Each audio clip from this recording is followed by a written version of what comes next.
Hi, I'm Michael Underwood, Celebrity MasterChef finalist and dad of two, and welcome to my Scoff food series, Cooking for Kids. I've got a great recipe for you today, which means you won't need to reach into the freezer and grab for fish fingers. I've got fish cakes, roasted sweet potatoes and green beans. Your children will love it.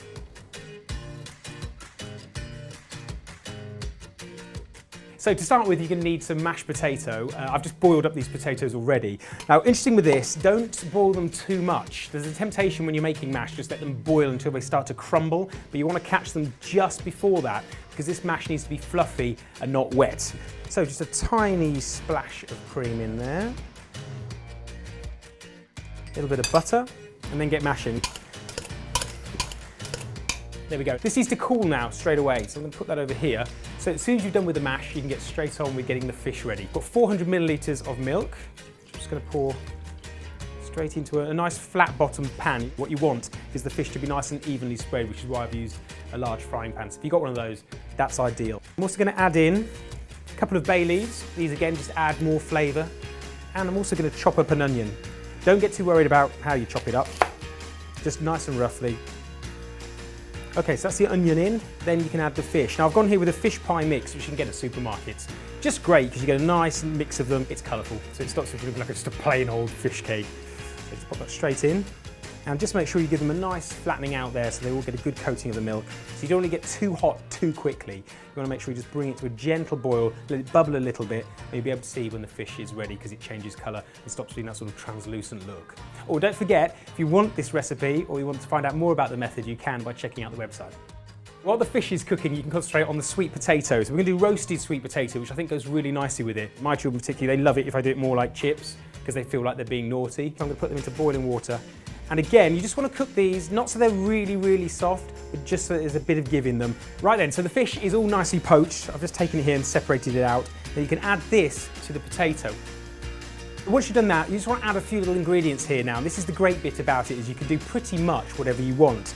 So I'm going to add a little bit of cheese, and I'm also going to add a little bit of sweet corn as well. And if you do want to add some other things in, why don't you let us know? Get in touch on Twitter @ScoffFood. Tell us what you're going to add to your fish cake ingredients, anything you like. And then this can go, you can either put it in the fridge to chill or leave it to one side to chill for a couple of hours. It's really, really cold.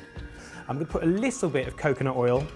Because it obviously is solid at room temperature like this, just put some on and just pop it in the oven just for a minute or so because it melts very quickly. And then on with your sweet potato. So again, you don't want a big sizzle, you're not going for that because you don't want to cook that quickly. You want it to be quite a slow cook really. Now we can just put those in the oven and don't forget, you might need to turn them about halfway just to make sure they've got some nice golden colour throughout. Put them straight in. Once the fish and the potato mixture has cooled, you can start building your fish cakes. It's going to be messy. There's no way around it. It's going to get a little bit messy. You can try and help it out. I'm going to put flour on my hands, which helps. Basically, this is the procedure. I've got a bowl of plain flour here. I've got some egg here and some breadcrumbs as well. And it's literally 1, 2, 3 and pop them on the plate. Straightforward as that.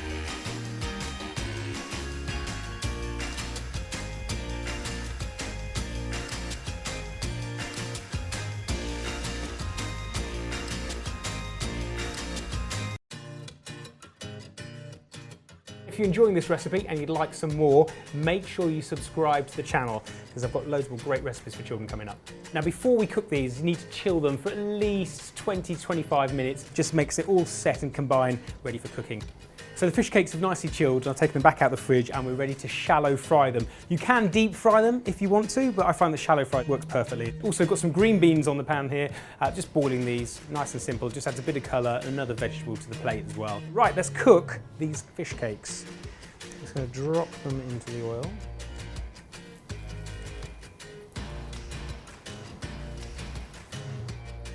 So just going to turn these over. So you want them nice and golden brown, so get a good look. And if you're going to have a go at this recipe, take some pictures and get them sent in. We love seeing the pictures. Just go to Instagram @ScoffFood. Let's just take these out, like so. And obviously, you can carry on now cooking your fish cakes until they've all been cooked through nicely.